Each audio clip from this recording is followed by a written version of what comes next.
नमस्ते दोस्तों, स्वागत है आप सभी का आपके अपने YouTube चैनल DSR के क्लासेस में। दोस्तों, ये पटवार का टेस्ट नंबर कौन सा है? कंप्यूटर का 8वां, हमारी टेस्ट सीरीज का 8वां पेपर आज हम आप लोगों के साथ डिस्कस करने जा रहे हैं। तो चलिए शुरुआत करते हैं बिना किसी देरी के। क्वेश्चन नंबर पहला है, खालिस्तान के माध्यम से कंप्यूटर सिस्टम में टेक्स्ट और न्यूमेरिकल डाटा एंटर करने की पद्धति जो सर्वाधिक कॉमन है?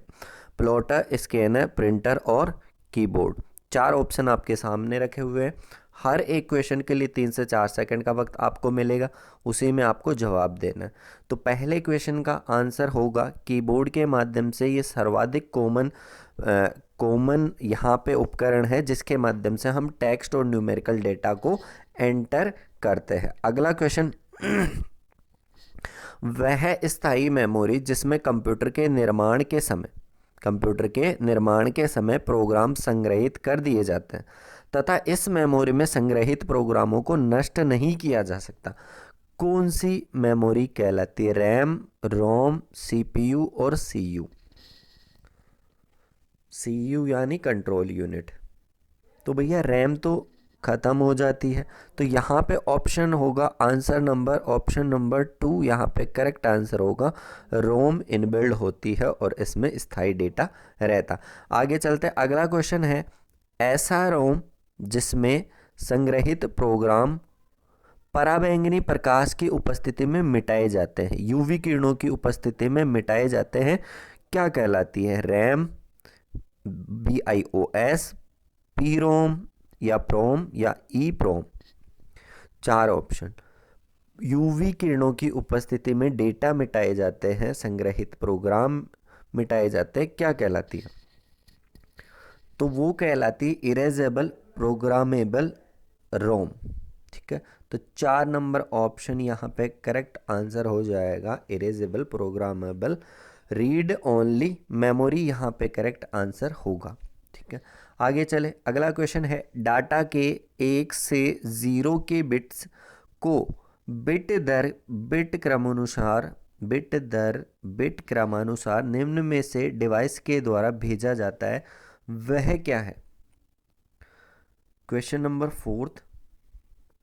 फोर्थ में आपसे पूछ रहा है, डेटा के 1 से 0 के बिट्स को बिट दर बिट क्रमानुसार, अगर क्रमानुसार डिवाइस के माध्यम से भेजा जाता है तो किसके माध्यम से? माउस, न्यूमेरिकल कीपैड, न्यूमेरिक वाला, पैरेलल वाला और सीरियल कीबोर्ड, किसके माध्यम से? तो सही जवाब होगा, अगर क्रमानुसार की बात हो, क्रमानुसार, तो सीरियल कीबोर्ड के माध्यम का यूज़ करेंगे, और अगर अलग अलग भेजने का प्रोसेस हो तो पैरेलल कीबोर्ड का इस्तेमाल किया जाता है, ध्यान रखना। तो इसका आंसर हो जाएगा 4th नंबर, इसका आंसर हो जाएगा 1 नंबर ऑप्शन यहाँ पे करेक्ट हो जाएगा। ठीक है ना, डाटा की सभी 0 और 1 बिट्स को अगर अलग अलग भेजें, ठीक है, अलग अलग तारों में एक साथ किसी डिवाइस की मदद से भेजें तो पैरेलल हो जाएगा, और क्रमानुसार अगर सिक्वेंशियली ऑर्डर में हम भेजें तो सीरियल कीबोर्ड के माध्यम से। अगला प्रश्न है, ऐसे अनेक प्रोग्रामों के समूह जो एक निश्चित कार्य करते हैं क्या कहलाते हैं? Application software, utility software, system software और सामान्य सॉफ्टवेयर। ऐसे अनेक प्रोग्रामों के समूह जो एक निश्चित कार्य करते हैं क्या कहलाते हैं? Application software, utility software, system software और सामान्य उद्देश्य के सॉफ्टवेयर। तो छठे क्वेश्चन का आंसर हो जाएगा एप्लीकेशन सॉफ्टवेयर। ठीक है, अगला प्रश्न, एक ऐसा डिवाइस जो कागज पर पेंसिल या पेन की मदद से पेंसिल या पेन के चिन्ह की उपस्थिति और अनुपस्थिति को शो करता है। एक ऐसा डिवाइस जो कागज पर हम पेंसिल और पेन से कुछ लिख देते हैं ना, गोला करके लिखते हैं पेंसिल से, या फिर कुछ भी लिख दें, उसको उपस्थिति और अनुपस्थिति को कौन रीड करता है? Numeric pad, mouse, optical mark reader और इनमें से कोई नहीं।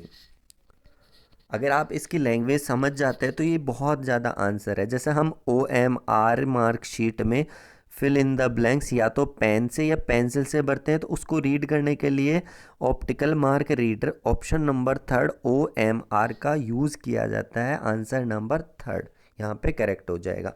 स्टेटस बार में जानकारी किसकी दी जाती है? पेज नंबर की, या फिर ईमेल की, या फिर सॉफ्टवेयर की, या फिर सभी की? स्टेटस बार में किसकी जानकारी दी जाती है? तो इसका सही जवाब होगा पेज नंबर की जानकारी दी जाती है। ऑप्शन नंबर 1 यहाँ पे करेक्ट होगा। अगला प्रश्न है एम एस एक्सेल में एक फाइल को क्या कहते हैं? डॉक्यूमेंट, वर्कबुक, डाटा शीट और वर्कशीट। तो भैया इसका आंसर हो जाएगा, इतना सा टाइम है, 3 से 4 सेकंड आपको वक्त मिलेगा हर क्वेश्चन के लिए। तो वर्कबुक कहलाती है, एम एस एक्सेल में एक फाइल वर्कबुक कहलाती है, ठीक है। डॉट नेट डोमेन सूचक किसका है? डॉट नेट संगठन का, या फिर शैक्षणिक संस्था का, या नेटवर्क का, या फिर व्यापारिक संस्था का? तो भैया डॉट नेट डोमेन सूचक नेटवर्क का है, ठीक है। किसका सूचक है? ये डोमेन नेटवर्क का सूचक है। ऑप्शन नंबर 3 यहाँ पे करेक्ट होगा। अगला प्रश्न है 1 टेराबाइट में कितना गीगाबाइट होता है? 4 ऑप्शन आपके सामने, 512 में, 256 में, 1024 में, 1000 में। तो इसको तो सभी आप बता देंगे, बहुत आसान सा प्रश्न है। कौन सा? 1024 में ही सारे terabyte, megabyte, kilobyte, हेक्साबाइट, zettabyte, petabyte सारे के सारे 1024 में ही इंक्लूड होते हैं, 1024 में ही विभक्त होते हैं, या इसके मल्टीपल में ही विभक्त होते हैं, ध्यान रखना। और अभी तक आपने अगर हमारे चैनल को सब्सक्राइब नहीं किया तो सब्सक्राइब भी कर दीजिए, लाइक कर दीजिए, शेयर कर दीजिए, ठीक है। आगे चले।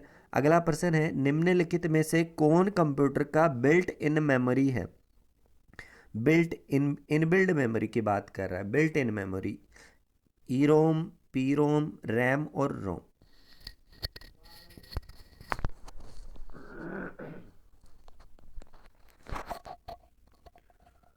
तो इसका आंसर हो जाएगा बेटा यहाँ पे ऑप्शन नंबर 4 यहाँ पे करेक्ट आंसर हो जाएगा रोम, ठीक है। इनबिल्ट मेमोरी होती है, तो 4 नंबर यहाँ पे करेक्ट आंसर होगा। सामान्यतः हार्ड डिस्क की स्पीड कितनी होती है? 3600 राउंड प्रति मिनट मूव करती है, 4600 राउंड प्रति मिनट मूव करती है, 1800 या फिर 1600?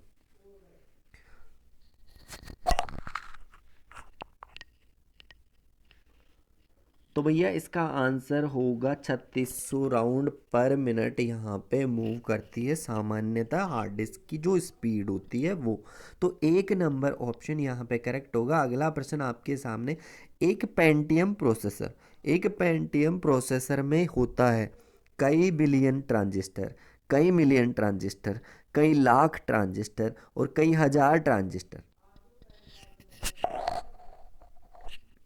तो एक पेंटियम प्रोसेसर में भैया कई बिलियन नहीं होता, कई मिलियन ट्रांजिस्टर शामिल होते हैं एक पेंटियम प्रोसेसर में। ऑप्शन नंबर 2 यहाँ पे करेक्ट होगा। अगला प्रश्न है प्रथम नेटवर्क जिसे इंटरनेट की नींव पड़ी वह कौन सा है? तो भैया are ARPANET, NSF net, V net या फिर INET नेट? तो सही जवाब जल्दी से, प्रथम नेटवर्क जिससे इंटरनेट की नींव पड़ी कौन सा है? आर्पनेट। ऑप्शन नंबर 1 करेक्ट होगा। अगला प्रश्न है इंटरनेट का पूरा नाम आपको बताना है। इंटरकॉन्टिनेंटल नेट, या फिर इंटरनेशनल नेट, या फिर इंटरनल नेट, या फिर इंटरकॉम नेट? तो भैया इंटरनेशनल नेटवर्क कहा जाता है इंटरनेट को। Option number 2। अगला प्रश्न है CPU के द्वारा की जाने वाली सभी प्रक्रिया निम्नलिखित में से किस पर निर्भर करती है? किस पर निर्भर करती है? कीबोर्ड पर, मॉनिटर पर, माइक्रो प्रोसेसर पर, या फिर माउस पर? तो CPU के द्वारा की जाने वाली सभी प्रक्रिया निम्नलिखित में से किस पर निर्भर करती है? कीबोर्ड पर, मॉनिटर पर, माइक्रो प्रोसेसर पे? तो CPU के द्वारा भैया माइक्रो प्रोसेसर पे डिपेंड करती है, ठीक है। अगला प्रश्न है कंप्यूटर मेमोरी की संग्रह क्षमता प्राय किस में व्यक्त की जाती है? सेंटीमीटर में, किलोमीटर में, सेकंड में या फिर मेगाबाइट में। तो कंप्यूटर मेमोरी को हम megabyte, terabyte, kilobyte, byte, bit, इन सब चीज़ों में हम देखते हैं। तो ऑप्शन नंबर 4 यहाँ पे करेक्ट आंसर होने वाला है। आगे चले, मूल स्रोत से किसी भिन्न डेस्टिनेशन पर कॉपी करके डाटा का संरक्षण करना, सेव करना, क्या कहलाता है? मैश, बूट, बैकअप और इंस्टॉलेशन। मूल स्रोत से किसी भिन्न डेस्टिनेशन पे कॉपी करके डेटा को हम सेफ रख लेते हैं, तो वो किसके लिए? बैकअप के लिए लिख लेते हैं। तो हमारा आंसर क्या होगा? बैकअप। ठीक है, हमने उसका बैकअप कर लिया, सेव कर लिया। स्कैनर को क्या कहा जाता है? कंप्यूटर की आंख, नींव, भाषा और प्रोग्राम। तो भैया स्कैन करता है, लाइट जलती है वो पढ़ लेता है। पढ़ते किससे? हम आंखों से। तो कंप्यूटर की आंख कहा जाता है स्कैनर को, ध्यान रखना। 1 नंबर ऑप्शन यहाँ पे करेक्ट होगा। अगला प्रश्न है, एक कंप्यूटर की क्लॉक स्पीड का मापन किसमें किया जाता है? तो भैया कंप्यूटर की क्लॉक स्पीड का मापन megabyte, gigabyte, megahertz, gigahertz, bit, megabyte और इनमें से नन ऑफ अबव, इनमें से कोई नहीं। जल्दी से जवाब दो, 21वें प्रश्न का आंसर होगा। तो कंप्यूटर की क्लॉक स्पीड का मापन मेगाहर्ट्ज और गीगाहर्ट्ज में करते हैं। ऑप्शन नंबर 2 यहाँ पे करेक्ट होगा। इस क्लॉक स्पीड की ध्यान रखना बेटा। मेमोरी की बात करें तो मेगाबाइट, गीगाबाइट, बिट्स, मेगाबाइट, इन सब में किलोबाइट्स में होता है, जबकि हर्ट्ज का प्रयोग हम क्लॉक के लिए करते हैं, घड़ी के लिए। आईपी एड्रेस में कितने बिट होते हैं? 16, 32 या फिर 64 और या फिर इनमें से कोई भी नहीं हुई। जल्दी से जवाब दो, आईपी एड्रेस में कितने बिट होते हैं? तो भैया ध्यान रखना, आईपी एड्रेस में 32 बिट होते हैं। Option number 2। अगला प्रश्न है, आईपी एड्रेस में ऑक्टेट की अधिकतम वैल्यू कितनी होती है? 128, 256, 255, इनमें से कोई नहीं। तो अगर आईपी एड्रेस के बारे में थोड़ा सा भी आपने अगर पढ़ा होगा तो उसमें लिखा रहता है 255 उसकी अधिकतम मैक्सिमम वैल्यू डिनोट करता है। Option number 2। अगला प्रश्न है, मैक एड्रेस में पहले 6 हेक्साडेसिमल नंबर क्या शो करते हैं? Interface, serial number, organisational unique identifier या फिर इंटरफेस यूनिक आइडेंटिफायर या फिर नन ऑफ अबव, इनमें से कोई नहीं। तो मैक एड्रेस में पहले 6 हेक्साडेसिमल नंबर किसको डिनोट करते हैं? तो भैया वो ऑर्गेनाइजेशनल यूनिक आइडेंटिफायर ऑर्गेनाइजेशन को शो करते हैं। ठीक है, ऑर्गेनाइजेशनल यूनिक आइडेंटिफायर को शो करते हैं पहले 6 हेक्साडेसिमल नंबर। अगला प्रश्न और आज की क्लास का अंतिम प्रश्न, रेज्यूम बनाने के लिए किस सॉफ्टवेयर का उपयोग किया जाता है? एमएस वर्ड में आप बना सकते हो, पेज मेकर में आप बना सकते हो, या फिर एक और दोनों, या फिर जावा में। तो सही जवाब बिल्कुल से आप सही जवाब देंगे, मुझे पता है, उम्मीद है आप बहुत अच्छे बच्चे, पढ़ने वाले सारे के सारे। तो 1 और 2 दोनों का यूज़ किया जाता है। ऑप्शन नंबर 3 यहाँ पे करेक्ट हो जाएगा। 1 और 2 एमएस वर्ड का भी यूज़ कर सकते हैं, पेज मेकर का भी। ठीक है, तो 25 क्वेश्चन थे, टॉप 25 क्वेश्चन। ठीक है, आने वाले एग्ज़ाम की दृष्टि से सारे बाकी पिछले टेस्टों के लिंक आपको डिस्क्रिप्शन में मिल जाएगा। शेयर करो, सब्सक्राइब करो, सबसे ज़्यादा ज़रूरी क्या है? सब्सक्राइब और शेयर। धन्यवाद। जय हिंद, भारत माता की जय।